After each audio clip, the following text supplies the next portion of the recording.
News Talk 1480 WHBC. And we've talked many, many times on Canton's Morning News about the poor student today when they graduate from college. The loan debt that they have is ridiculous.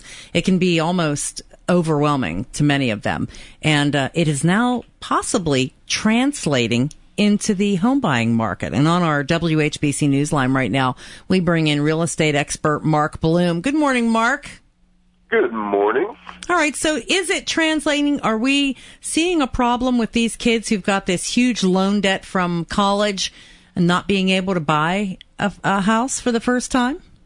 Well, if the end goal is for a new college graduate to buy a house when they are done or shortly thereafter, then yes, you are seeing a problem.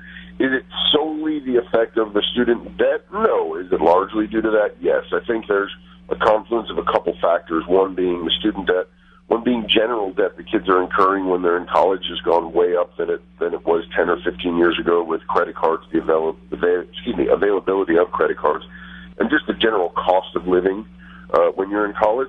And then lastly, because we're coming out of a recession, I think this is the one that's least talked about, the employment possibilities, the pay that these young adults are getting when they graduate is less than maybe what they had expected. And when you put all those together, and you think about how most government-backed loans are done, they do so on a debt-to-income ratio, and these young adults' debt-to-income ratio is distorted from where it needs to be in order to qualify for one of these loans.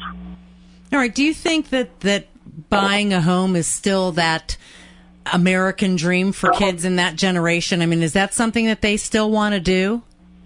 Gosh, I hope so. I mean, I own a real estate brokerage that focuses on investment real estate, so I'm a huge proponent of home ownership, not just as your home, but as an investment. I think that it's a usually often missed opportunity for a lot of individuals out there.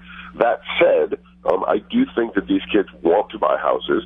Or kids, I shouldn't say that. Young adults want to buy houses. I think that they will still be able to buy houses.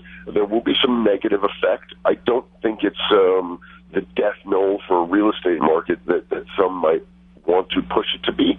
There is some silver lining there as well, though the new graduates from college aren't going to want to hear that.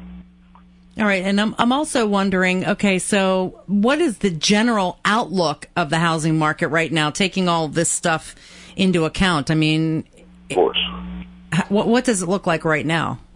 Listen, the general outlook on real estate is good. You're coming off of historical lows from 2008 to 2012, 11, let's say.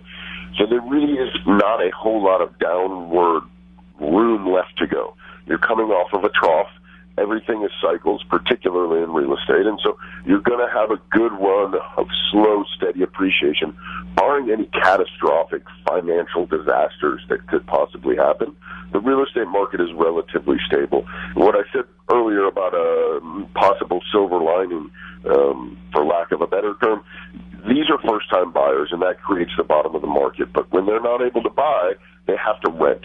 And that does keep rents up. And what that does is it allows investors to go in and buy those entry-level houses and turn around and rent them out to these people, young adults and others who can't afford yet to buy their own property. So the bottom of the market is not going to fall out. It is protected in the sense that we're a supply-demand economy. When there's a good return on investment, investors are going to step in. I mean, that's how the bottom was created anyway. So that is a slight silver lining. That said, we want people to own their houses. We want them to have an equity stake in our economy. All right. Mark Bloom, real estate expert. We appreciate the input this morning. No, thank you very much. You have a good day. You too.